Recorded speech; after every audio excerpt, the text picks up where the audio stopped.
Warahmatullahi wabarakatuh. Apa kabar anak-anak? Semoga kalian semua sehat ya, dan kita semua yang ada di sini sehat semua. Nah, sebelum kita memulai kegiatan belajar mengajar, biasanya di sekolah kita pagi-pagi sebelum memulai kegiatan belajar kita melakukan kegiatan sholat duha bersama. Nah, karena kita sekarang belajarnya masih daring, jadi anak-anak melakukan kegiatan sholat duhanya di rumah. Nanti anak-anak saat melakukan kegiatan sholat duha di rumah, minta tolong kepada ayah, ibu, ataupun kakak untuk mendokumentasikan kegiatan sholat duhanya ya. Nanti fotonya atau dokumentasinya bisa dikirimkan ke WA ibu. Nah, sekarang kita mulai pelajaran tema 1 dan PAI. Baiklah, sebelum kita mulai, marilah kita berdoa menurut agama dan kepercayaan kita masing-masing. Jangan lupa angkat tangannya dan berdoa. Dimulai. Selesai. Oke, kita mulai dengan pelajaran PAI dulu ya. PAI yaitu Pendidikan Agama Islam dan Budi Pekerti. Kita akan belajar di pembelajaran 1, yaitu halaman 3, yaitu Nabi Muhammad teladanku. Nabi Muhammad adalah penutup para nabi dan rasul. Nah, di sini buka di halaman 3 ada kisah keteladanan Nabi Muhammad. Nah, Nabi Muhammad disebut sebagai Sayyidul Anbiya, yang berarti adalah pemimpin para nabi dan rasul Allah. Nabi Muhammad memiliki kejujuran dan kecerdasan. Banyak sifat mulia yang dimiliki oleh Nabi Muhammad. Bahkan sifat tersebut sudah dimiliki Nabi sejak kecil. Itulah keutamaan Nabi Muhammad. Sejak kecil Nabi Muhammad sudah menunjukkan sikap percaya diri.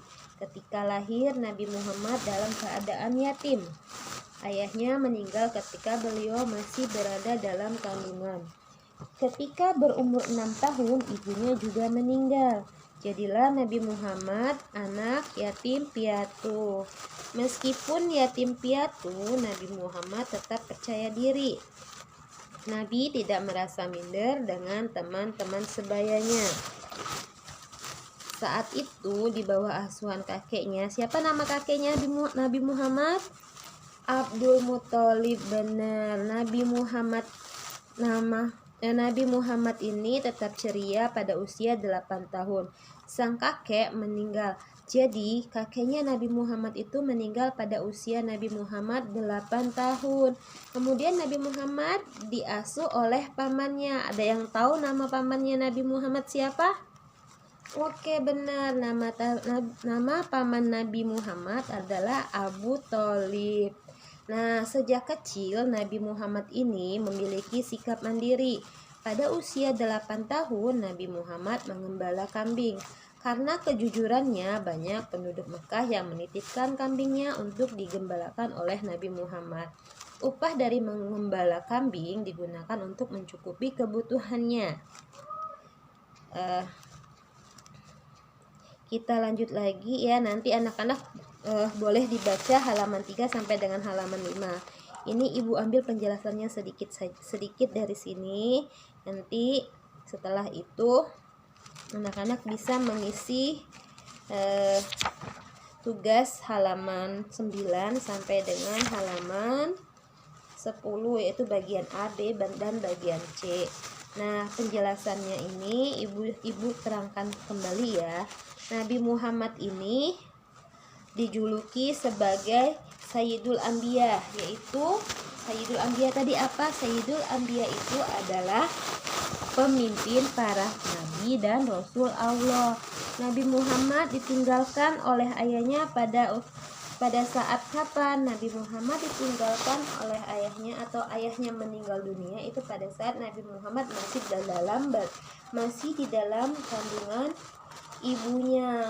Terus lalu Nabi Muhammad ini saat berumur 6 tahun ibunya Nabi Muhammad juga meninggal. Jadilah Nabi Muhammad ini anak yatim piatu.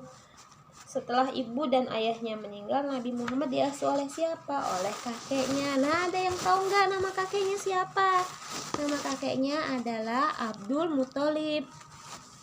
Lalu ketika diasuh kakeknya selama 2 tahun, Nabi Muhammad diasuh kakeknya selama 2 tahun. Pada usia Nabi Muhammad 8 tahun, sang kakek meninggal dunia. Kemudian Nabi Muhammad diasuh oleh pamannya yang bernama Abu Thalib. Nah, pada usia 12 tahun Nabi Muhammad ini ikut berdagang ke Syam. Nabi diajak menemani pamannya sambil belajar berdagang. Pengalamannya berdagang membuatnya mandiri. Setelah dewasa, Nabi Muhammad bekerja di tempat Khadijah menjadi pengantar barang dagangan bersama kafilah dagang. Nabi Muhammad menjalankan tugasnya dengan penuh tanggung jawab. Khadijah sangat puas dengan pekerjaan yang dilakukan oleh Nabi Muhammad.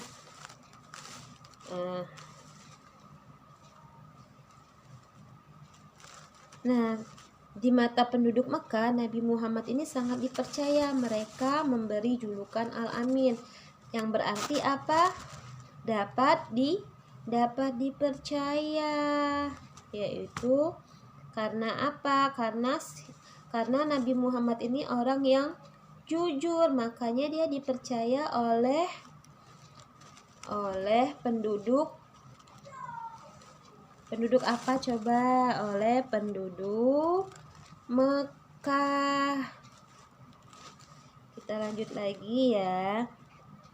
Nanti anak-anak silakan baca lagi halaman 4 sampai dengan 5 dan dilanjut lagi halaman 6 sampai dengan halaman 7. Di halaman 6 ini ada pembahasan tentang percaya diri dan mandiri.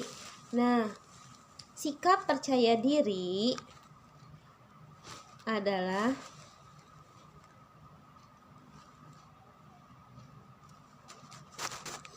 percaya diri berarti percaya kepada diri sendiri atau meyakini bahwa kita memiliki kemampuan untuk melakukan suatu pekerjaan dengan baik.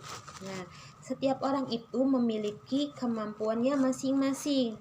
Jadi, semua kemampuan itu siapa yang memberikannya? Kita memiliki kemampuan itu yang telah diberikan oleh Allah kepada hamba-hambanya. Kemampuan itu harus kita banggakan atau kita sombong. Nah, kita tidak boleh sombong dengan kemampuan yang kita miliki. Kita harus mensyukuri kemampuan itu karena Allah telah memberikannya. Dan ditingkatkan dengan cara apa? Menggunakannya dengan kebaikan, untuk kebaikan, bukan untuk yang kejelek-jelekan atau yang berbuat kejahatan atau berbuat yang jelek-jelek. Jadi kita memiliki kemampuan atau kepercayaan diri itu kita gunakan untuk kegiatan yang baik-baik saja. Nah, kemampuan yang kita miliki ini tidak boleh digunakan untuk apa? Untuk kesombongan, karena Allah tidak suka dengan orang yang sombong. Di samping kita memiliki kemampuan, kita juga memiliki kelemahan. Nah, kemampuan harus membuat kita percaya diri, sedangkan kelemahan tidak boleh membuat kita menjadi rendah diri. Nah, contohnya di sini ada contoh sikap percaya diri. Nanti anak-anak baca ya di halaman 6, dan ada lagi contoh sikap mandiri. Nah, sebelum masuk ke contoh sikap mandiri itu apa sih? Mandiri adalah melakukan sesuatu sendiri tanpa meminta bantuan orang lain. Itulah yang dinamakan mandiri. Nah, contohnya sikap mandiri nanti silakan anak-anak baca lagi di halaman 7 ya. Nah, untuk tugasnya halaman 9 sampai dengan halaman 10 bagian A, bagian B, dan bagian C. Untuk materi pelajaran PAI, Ibu cukupkan sampai di sini ya anak-anak. Kita lanjut lagi untuk pelajaran tema 1.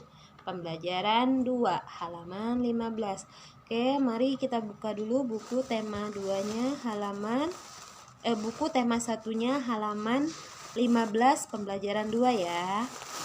Sudah dibuka bukunya anak-anak? Oke, kalau sudah dibuka, di sini ada bagian ayo mengamati cara berkembang biak hewan. Nah, cara berkembang biak hewan ini ada sebagian yang berkembang biak dengan cara bertelur dan ada juga sebagian yang berkembang biak dengan cara melahirkan. Nah, hewan apa saja yang berkembang biak dengan cara bertelur? Ada hewan ayam, burung, buaya, dan masih banyak lagi. Ikan juga termasuk hewan yang bertelur. Oke, sebagian lagi hewan yang berkembang biak dengan cara melahirkan. Adapun hewannya, contohnya di sini ada badak, ada harimau, ada juga gajah.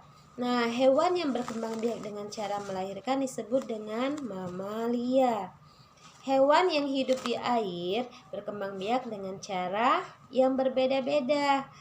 Hewan yang hidup di air ini salah satunya adalah ikan. Nah, ikan ini ada yang berkembang biak dengan cara bertelur dan ada yang berkembang biak dengan cara melahirkan. Contohnya ikan yang berkembang biak dengan cara bertelur adalah ikan emas, ikan nila, dan ikan tongkol. Sedangkan ikan yang berkembang biak dengan cara melahirkan ada ikan paus dan ikan lumba-lumba. Nah, jika diperhatikan, bentuk induk dan anak hewan tidak selalu sama. Benar nggak? Benar.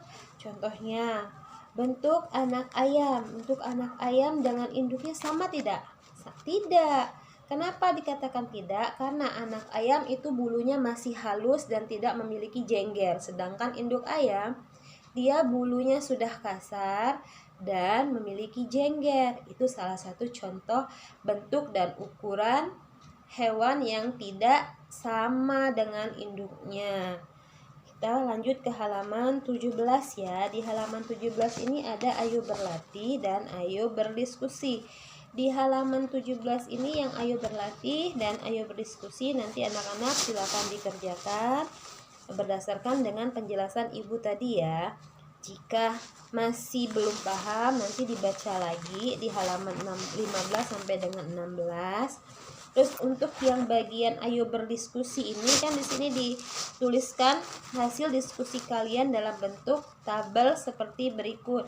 Nah, di sini mendiskusikan atau mengkelompokkan hewan-hewan berdasarkan cara berkembang biaknya. Ibu berikan contoh.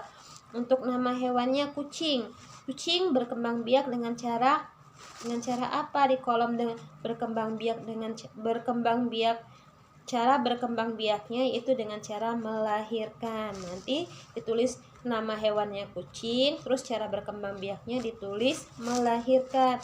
Nah, untuk nomor 2 dan 3 silakan nanti anak-anak ibu kerjakan ya. Kita lanjut lagi ke halaman 18.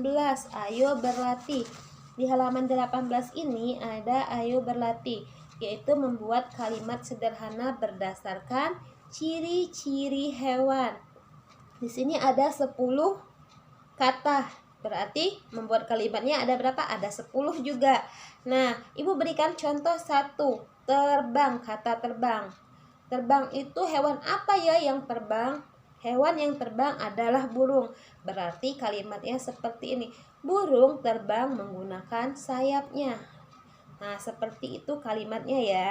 Nanti anak-anak silakan lanjutkan mengisi nomor 1, 3, 4, 5, 6, 7, 8, 9, dan 10. Oke, sampai di sini kita mudah-mudahan anak-anak ibu paham ya. Tapi jika masih ada yang belum paham, nanti boleh tanyakan ke ibu langsung ya anak-anak.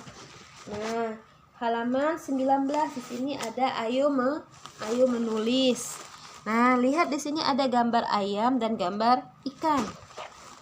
Di sini ada gambar perkembangan hewan mulai dari ini yang gambar hewan mulai dari ayam, telur ayam, terus dia menetas menjadi anak ayam.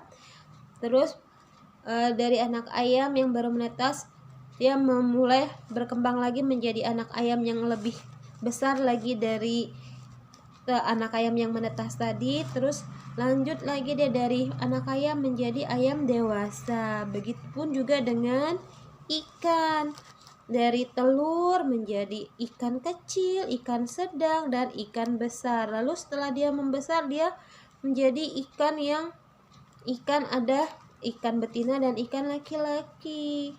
Oke. Nah, di situ ada contoh gambarnya ya. Nah, dari gambar ini sudah kelihatan perkembangan ayam dan ikan. Ikan dan ayam sama-sama berkembang biak dengan cara apa? Bertelur. Oke. Nah, kita lihat lagi di bawahnya ada ayo berdiskusi membandingkan perkembangan hewan. Di situ ada gambar kucing dan ayam. Bentuk dan ukuran anak hewan tidak selalu sama dengan induknya. Bentuk dan rupa anak kucing hampir sama dengan induknya. Bentuk dan rupa anak ayam berbeda dengan induknya. Anak ayam berbulu halus dan belum berjengger, sedangkan induk ayam berbulu kasar dan berjengger. Bisa dilihat kan dari gambar yang ada di buku kita halaman 19. Oke. Kita lanjut lagi ke halaman 20. Di halaman 20 ada ayo mengamati. Nah, ayo mengamati ini apa? Mengamati apa? Mengamati kombinasi gerak jalan dan lari. Nah, coba perhatikan halaman 21. Itu ada gambar lari atau jalan ke depan.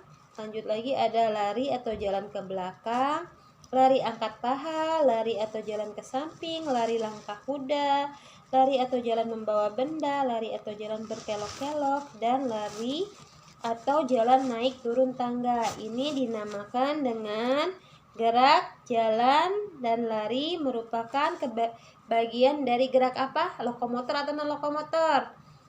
Jawabannya adalah gerak lokomotor. Apa gerak lokomotor? Gerak lokomotor adalah gerakan berpindah tempat. Misal nih, ibu berdiri di posisi ibu namakan tempatnya A. Lalu ibu berjalan ke posisi tempat B. Berarti ibu melakukan gerakan apa?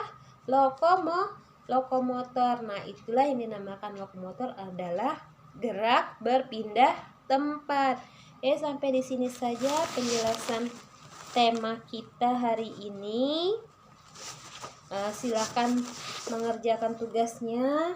Tetap semangat ya anak-anak, walaupun kita masih belajar di rumah ya.